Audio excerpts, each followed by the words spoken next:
Samuel Taylor Coleridge's famous 1789 poem, The Rime of the Ancient Mariner, is a story within a story. Coleridge helped usher in the Romantic period of literature in England, along with his friend William Wordsworth, with their joint publication of lyrical ballads in 1798, a sharp change from the contemporary conventions of English poetry, emphasizing natural speech over poetical, simple themes over stylized symbolism, the beauty of nature over urbanization, and emotion and imagination over abstract thought. The Rime of the Ancient Mariner is a rhyme, an alternative spelling of rhyme, R-H-Y-M-E, told by an old sailor or a mariner. The ancientness of his status suggests a kind of eternal wisdom, as if the mariner has something to share with readers. However, rime can also mean frost, an icy substance that can form on sails and ships. Antarctica, one of the locations detailed in the poem, also evokes this frosty image. The mariner, too, is often described with frost imagery. The poem of penance and pain contains 4 key characters. The wedding guest is, that's right, a man on his way to a wedding and is in a hurry to attend the festivities. At several points during the mariner's tale, he interjects to ask questions and to comment on the mariner's expression. He's deeply affected by the mariner and what he has to tell him, despite being unwilling to listen at first. The mariner was once a sailor, part of a crew of a sailing ship. During a sea voyage, he, along with the ship, is stranded in the ice of the South Pole. It is only when an albatross appears that the ice breaks and the ship is freed. The mariner befriends the bird, but then for some unknown reason, he shoots and kills the albatross, setting in motion a string of horrors. His crew dies, but he lives on with his sin. It is only when he accepts that the bird was part of God's great creation that he is partially absolved of his sin. But his penance is not done, even with that realization. He must tell his story far and wide before moving on again. His is compelled into an act of confession by a supernatural force that even decides who he should tell the tale to. The albatross functions more as a symbol than a character, but it's both, and its death brings about the mariner's eventual awakening to the sublime beauty and power of God's creations. It's an innocent creature that did not deserve the wrong done to it, and the mariner is punished for his sin. In maritime lore, these birds were seen by sailors both as a sign of good luck and as a bad omen. Sailors often thought the albatross carried the souls of dead sailors that would protect the ship or bring good winds. But just as often, they thought the bird to be a death omen, a sign that a sailor would soon die. The albatross also functions as a Christ-like figure, innocent of any wrongdoing. In fact, it came when the mariner called for it. The bird likely broke the ice that had trapped the ship. Having saved the crewman and befriending the mariner, it is all the more shocking when the mariner kills it for no apparent reason. The albatross is the innocent Christ, having committed no crime to deserve death, and the mariner is his betrayer, Judas. Life in Death is a character that arrives in a tattered, ghostly vessel with death, and she wins the mariner's soul during a dice game. She's described as being both beautiful and terrible. While only in the poem a short time, she still has power over the mariner in his narrative. He cannot die, even going 7 days and nights without food and water. It is her influence that keeps him in limbo. As for the poem, part 1 begins with an old sailor, the mariner, stopping a young man on his way to a wedding, intent on relating his tale. The mariner tells of an ocean voyage with a sailing crew. Once the ship gets blown off course, it ends up at the South Pole, trapped in ice. When an albatross passes, its presence seems to break the ice surrounding the ship. The crew sails away with the albatross following. The mariner then shoots the albatross for no reason at all. In part 2, believing the bird had brought favorable winds, the crew becomes angry, but they switch gears when they decide the bird brought a thick fog. The ship sails into strange waters, and then the wind ceases. Suffering from terrible thirst that drives them mad, the men hang the dead albatross around the mariner's neck.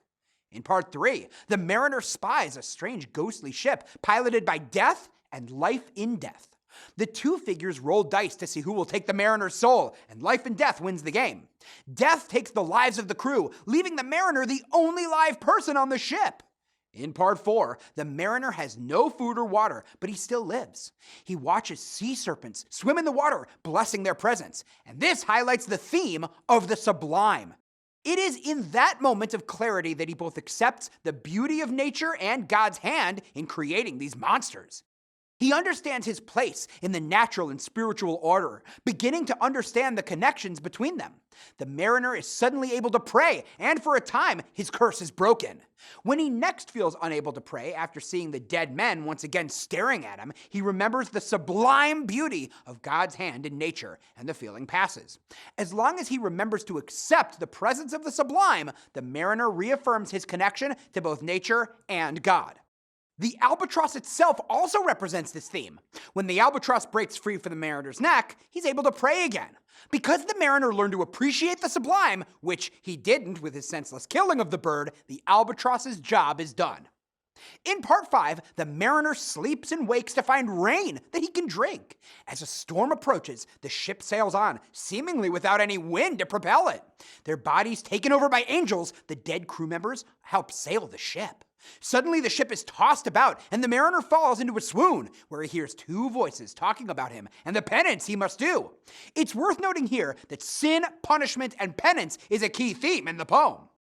The mariner's penance is what drives the story. If he wasn't compelled to share his experience and what he's learned, he would never have stopped the wedding guest in the first place.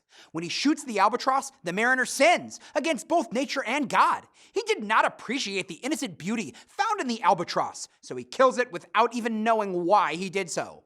This act leads to his punishment until he realizes and appreciates the grandeur of the natural and supernatural world that the albatross embodied. He's not fully absolved of his crime, though, as he is still called upon to do penance by relating his story to a person who seems to be magically chosen as needing to hear his tale. With life and death having won his soul, the mariner is probably doomed to live forever telling his story without respite or face unbearable agony. There are many stories that deal with punishment and absolution, including that of the wandering Jew who reportedly taunts Jesus on the way to his crucifixion and then must wander Earth until the second coming, and the Flying Dutchman, a ghost ship that sails forever and is never able to dock in a port. Coleridge draws upon the common theme to lend his Ancient Mariner the pain and gravitas present in literary and folklore history. The mariner's sin was the work of a moment, but his penance is eternal. In part 6, when the mariner wakes, night has fallen. The crew members continue to sail the ship until it appears in the mariner's home harbor. Then the spirits inhabiting the bodies leave, and the crew members collapse, truly dead. A pilot, his son, and a hermit approach the ship. And in part 7, the final part of the Rime of the Ancient Mariner, the ship sinks, but the mariner is hauled aboard the pilot's boat. They are all shocked when they hear him speak, thinking him dead. When they return to land, the mariner tells the hermit his tale. When he's finished, he feels better. The mariner tells the wedding guest that the need to tell his tale grows inside him, and that he must find someone to tell it to, or the pain becomes unbearable. His tale told, the mariner leaves the wedding guest, who goes home and ponders what the mariner told him. One of the most important additional symbols in the poem is the gaze. Consider how eyes and stares play an important part of this narrative. The wedding guest notices the mariner's glittering eye as the sailor first stops him. The wedding guest is held by the power of his stare, unable to break away. The mariner's stare seems almost supernatural in the way it affects the wedding guest. Not only is the story compelling the young man to listen, but the mariner's gaze also compels him to listen as well. The eyes become the only means of communication when speech is denied. When the mariner's crew suffers from thirst and can't speak, they shoot him evil looks as they blame him for their circumstances. In addition, the mariner mentions how glazed the crew's eyes are to convey their weariness, even when they can't talk. After they encounter the ghostly ship of life and death, the crew turns to the mariner, and each turned his face with a ghastly pang and cursed me with his eye. Nature and spirit is a key theme too. The Romantic period is defined by an appreciation and glorification of nature, but the Rime of the Ancient Mariner walks a balanced line between the natural world and the spiritual one. The wedding guest is supposed to attend the marriage of his kinsman, a spiritual bonding beneath the eyes of God. But he's interrupted by the mariner, a seafarer with a closer bond with the natural world. The key symbol of the sun and moon speaks to this theme too. The sun and moon are symbols for the forces opposing the mariner's journey. The sun and moon clash, the symbols of the supernatural and natural worlds. When the mariner and his crew are in trouble, after he's shot the albatross, the imagery is entirely in the light of the sun. The sun is part of the natural world, something awesome and terrifying. When Life and Death's mystery ship appears, the images associated with that scene are replete with mentions of the sun. The moon is often associated with the supernatural and the mysterious bond between it and the oceans. The moon controls the tides, and its influence helps the mariner get back home. When the mariner's penance truly begins, the moon has risen, and the language changes from harsh imagery to almost soothing passages. When the mariner swoons and hears two voices, one makes mention of the moon looking down on him, almost like it's watching out for the mariner as it helps to guide him home. He arrives in the harbor beneath the shadow of the moon, fitting since the journey began under the light of the sun. The cycle is complete. If the sun shows what is obvious, the moon shows what is hidden. The sun and the moon are opposing forces, but must coexist in a cycle. The mariner's cycle of sin and penance mirror this cycle as well. In an attempt to treat his opium addiction, Coleridge moved to Highgate to live with Dr. James Gilman, a physician, in 1816. He remained there for the rest of his life, writing and preparing lectures. Coleridge died on July 25, 1834, but the rime of the Ancient Mariner lives on.